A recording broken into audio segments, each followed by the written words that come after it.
Balik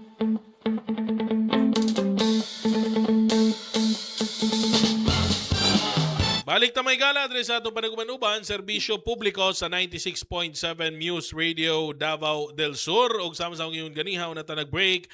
Makauban nato ang Regional Director sa Department of Labor and Employment Region 11 aron mohatag og dugang impormasyon may tungod sa ilahang Kalayaan Day Jobs Fair. Makauban nato Sir Attorney Randolph Pensoy, ang Regional Director sa DOLE 11. Attorney, maayong hapon.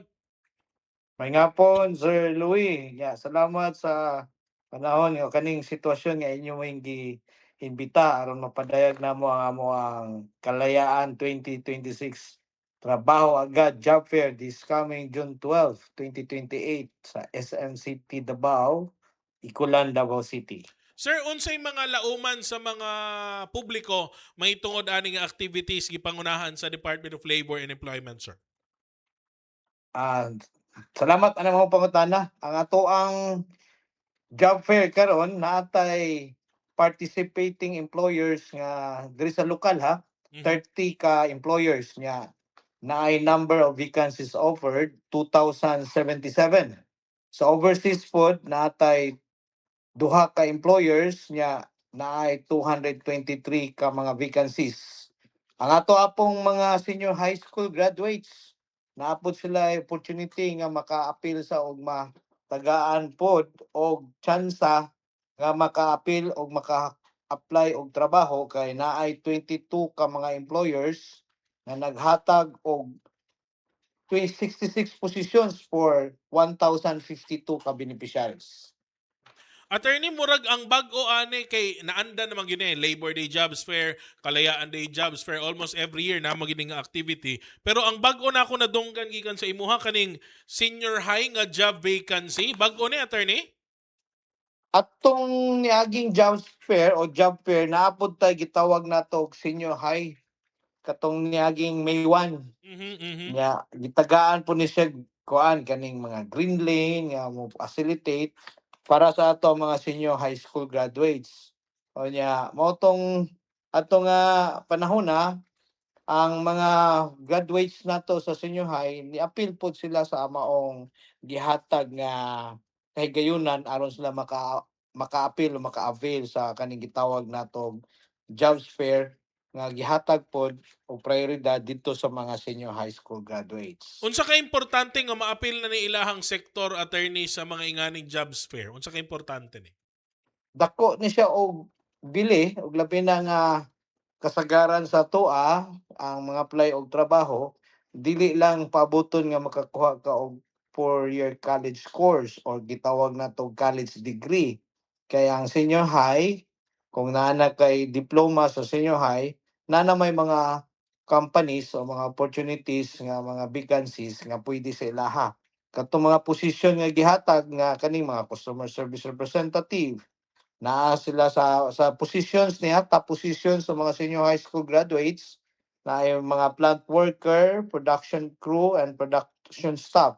Pwede siya cashier, pwede bagger, niya, utility worker o delivery riders. Mao niya mga positions. Pulo siya ka posisyon na pay sales associate or sales clerk, ikawalo, forklift operator, kasi ang custom assistance, kanapulo, kaning gitawag na to warehouse helper, warehouse personnel, or warehouse clerk.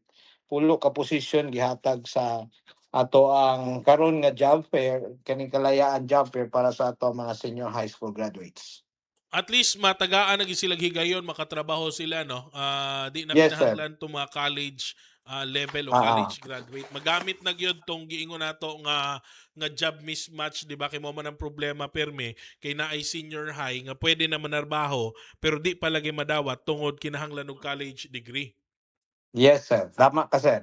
Gitagaan na ni siya karon sa ato ang sa bagong administration, labi na katong niagi nga atong senior officials kay namatay karoy bag-ong secretary sa Department of Labor and Employment, nga atong former senator si Senator Francis Tolentino, karon siya na nga ato ang Secretary of Labor, si Secretary Francis Tolentino. Tawag siya karon og Secton. O niya, nagdala po sa giyahang kaugalingong mga kauban Nagitawag namo karong bag-ong mga senior officials nga ilang gisuportahan pug kining maong programa nga jobs fair nga iyaha gani sa kay Sector jud ni o kay Secretary Francis Tolentino gining maong kaning murag tema gani karon nga kalayaan 2026 trabaho agad job fair iyaha gyud ni gikan gyud ni kay Secretary Tolentino ang maong linya o kaning gitawag nato nga mura siya og tima kay katong nagkita ang mga regional directors nag-meet and greet mi sa bagong secretary atong June 1 mao niyang gusto nga ipaibalo nga kung na may job fair trabaho agad na maka-apply dayon og trabaho matagaan dayon og Ug, trabaho. ug madawat yun, attorney, kay ang lisod magud ani pud usahay sa mga karaan mga jobs fair. Sige ra tag jobs fair, mura bag consolidator lang si Dole. At least karon at the end of the day, we make sure nga dili lang puros data ning atong ginahatag sa tao. At the end of the day, makaingon ta nga o pila man inyuhang na hired on the spot. Hopefully this jobs fair would lead to more hired on the spot gyud diretso para makita gyud nato ang efficacy sa ato ang mga jobs fair, no? Tinuod na Sir Louis kay ang amoa pong giawhag ang atong mga employers bisan tuod kani sila nga naay gitawag og management prerogative. Ilaha man jud ang katungod kung kinsa ang dapat nga skillful or kaning gitawag og asset o adungag nga work staff sa ila or staff additional staff sa ilahang establishment na man na magagikan sila kay ilaha man ang prerogative.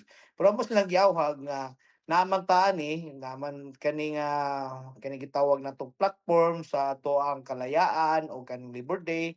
Amos lang giawhag labi na karon June 12 nga taason og daghan ang pasudlog trabaho. O nya kay naman tay mga senior high school tagaan pud og bili. Mao ni nga ato ang 22 ka employers sa lokal naggahin jud sila og 1,052 ka vacancies nya natay anang 62 1,052 ka vacancies na ay 66 positions nga kalain-lain nga mga vacancies. Nya mo Oo. silang giawag nga taasa gyud ang hard on the spot kay parang daghan og maawhag og daghan pud mainganyo nga mosulod o moapil ani ato ang gitawag nato activity kaning sa kalayaan job fair sa June 12 o kaning sa May 1 po sa Labor Day. Amos lang giawhag. Attorney, do we make follow-ups or follow-through sa mga employers after every jobs fair? Gina-check ba nato kung okay, karon nga job fair, pila ba inyuhang na-hire o pila inyuhang gitawagan og usab kay na may uban nga dili man siya hard on the spot pero tawagan lang. Pila ba ang ilahang natawagan para matagaag trabaho? So far ang dole kay namang gud gitawag natong hard on the spot mo nang kuha dayon.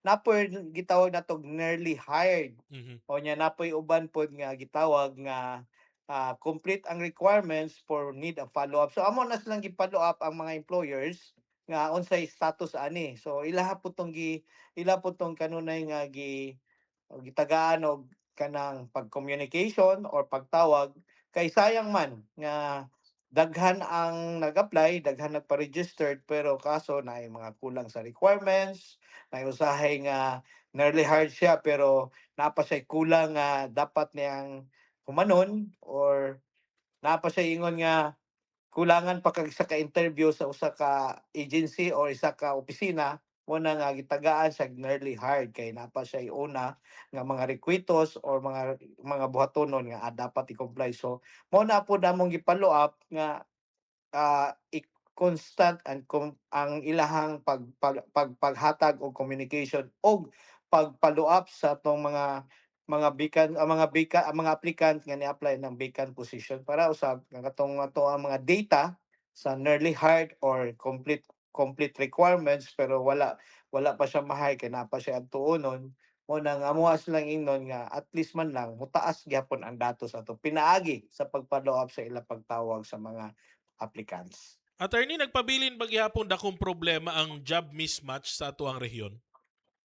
Naagihapon tay jobs mismatch nga atong na sinati pero ang kaning ato ang opisina sa Dole kanunay manggutan nakig-alayon o nakig-engage sa mga school institution sa academia mo bitong gitawag na natin gitawag career development seminars o career development guidance Nag-awhag mi sa ilang HR o sa mga guidance counselor o ang ato apong mga employer kaning gitawag natong mga mamumuo kaning gihingno nato mga stakeholders nga ihatag pod kung unsa ang kinahanglan o gusto og kanang haom og dako nga porsyento nga ang mga kabatan-unan labi na katong mogradua dako og tsansa nga makakuha og kanang trabaho. So kani nga mong career guidance development program mao ni siya ang mohaom or mutulay aron na nga to ang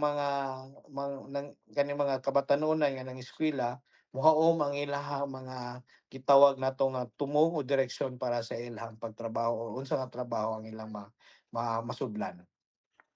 RD, bag-o lang nagpagawas kag warning sa mga employers sa Region 11 mahitungod aning bag-ong wage order. Unsa to imong panawagan mahitungod ani RD? Salamat nga imo na pangutana Sir Louie.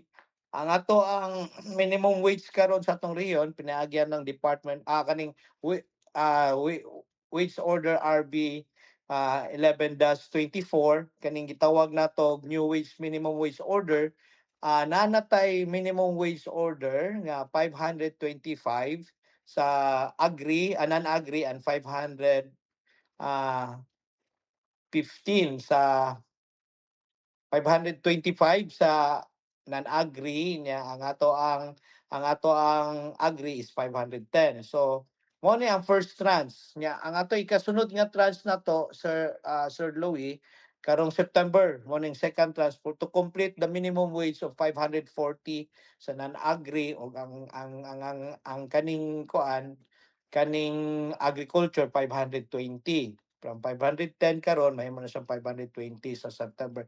Ang panawagan nako kay kani man gud mandato sa DOLE nga labi na part man ni sa among visitorial power kaning sa Article 128 sa among sa Labor Code mandato nga bisitohon ang ato ang mga establishmento kaning ato mga employers establishment mamumuo nga mo comply sa ato ang kaning gitawag nato labor standards kaning minimum wage, hours of work, kaning iyang gitawag nato social ah remittance of social benefits nya apil na diha ang occupational safety and health kaning sa OS nya kung dili man nila ma-comply tagaan ni siya og gitawag nato notice of compliance pinaagi sa result sa inspection nya kung dili pa gyud na niya buhaton ng notice of compliance napay mga penalties nga dawat pwede pa siya nga pinaagi sa amo ang gitawag sa bag-ong balaod kaning 8188 sa kaning double indemnity sa dili makabayad sa wage differential kung panalitan ang isa ka empleyado mabayaran og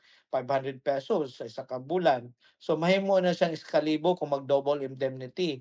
O niya kung dili pa gyud siya kabayad, dili na siya kung mas kung ibutan nato nga naka-comply siya sa pagbayad pero dili nagaingon nga dili pa siya liable for any civil and criminal liability. So posibilidad ka nga mahugukod ka sa labor pinaagi sa imong salary differential niya naa pa jud katungod ang empleyado nga mogukod sa imo administratibo, civil o kriminal kay na may imprisonment ang maong pagdili pagbayad sa atong mga kaning gitawag natong mga minimum wage or failure to comply the minimum wage order sa atong rehiyon.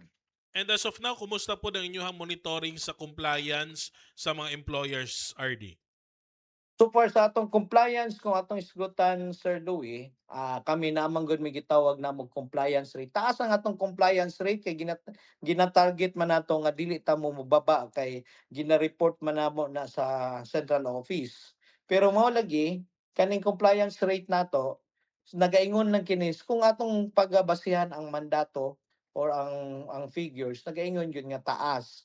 Pero kung sa kadako sa establishmento diri sa ato sa kadako sa riyon o kadaghan sa establishmento, ako dili ko miingon nga gamay lang ang amo ang mga labor inspectors, di may kabuhatan na di man na mao nga tubag. Pero ako nagawhag sa atong mga kaubanan labi na sa diri sa ato ang mga nga naminaw o nagasubaybay sa imong stasyon Sir Louis nga tabangan nato ang duli nga mahimo kamong usa ka mo ka extended eyes, ears or mouth kay kung makit-an ninyo nga naay mga violation sa ato ang mga establishmento o sa mga mumo, pwede na ninyo i-report diretso sa atong field office. Naman tay satellite office sa Santa Cruz, naman po tay field office sa Davao del Sur, sa Digos.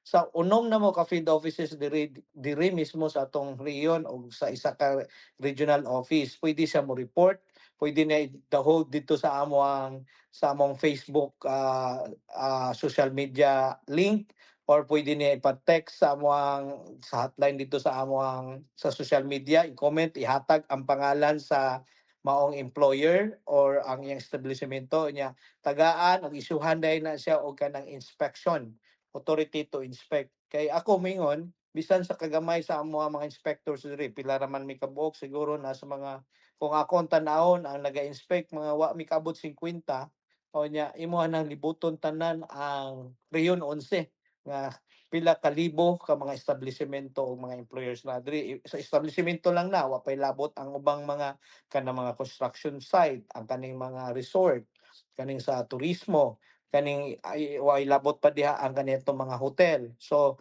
ang akong awhag nga ang ato apong katawhan nga mahimo namong mga extended ears and arms.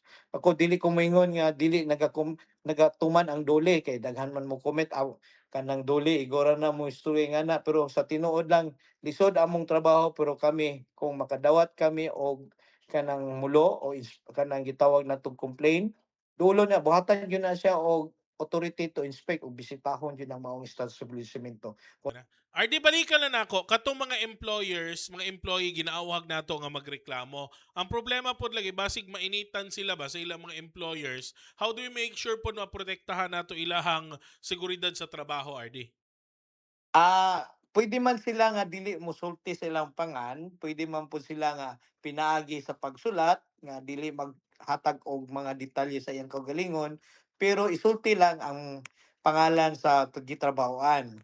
O kung naay pangalan sa iyang employer ug ang lugar ug address, kay parang inig-issue sa authority to inspect, maduulan og makita dayon na sa atong labor inspector. So dili kinahanglan nga mosulti parang itago pud ang iyang privacy, or parang dili siya may balaan kay kanila lagi mismo nga mahadlok ta kay basig balikan. So pwede i-text, pwede dito sa social media, pwede usab nga naay sa katao pinaagi sa imong buhatan, Sir Louis, Mm. imong ipadungog sa amo nga naay sa ka-establishmento diri sa maong Santa Cruz, Sir RD, or kaubanan ba ni kaila sa dole niya, pwede ba nato mabuhatan og visitorial inspection Okay. para ma-monitor ang maong establishment. So dili kinahanglan jud mohatag sa iyang pangan ang maong employee, Okay. Sir Louis. Lastly na lang, RD, imong mensahe panawagan nimo sa makigsuon na nato mga jobless para mag-avail sila sa atong Kalayaan Day Jobs Fair ug unsay kinahanglan nilang dalahon, RD.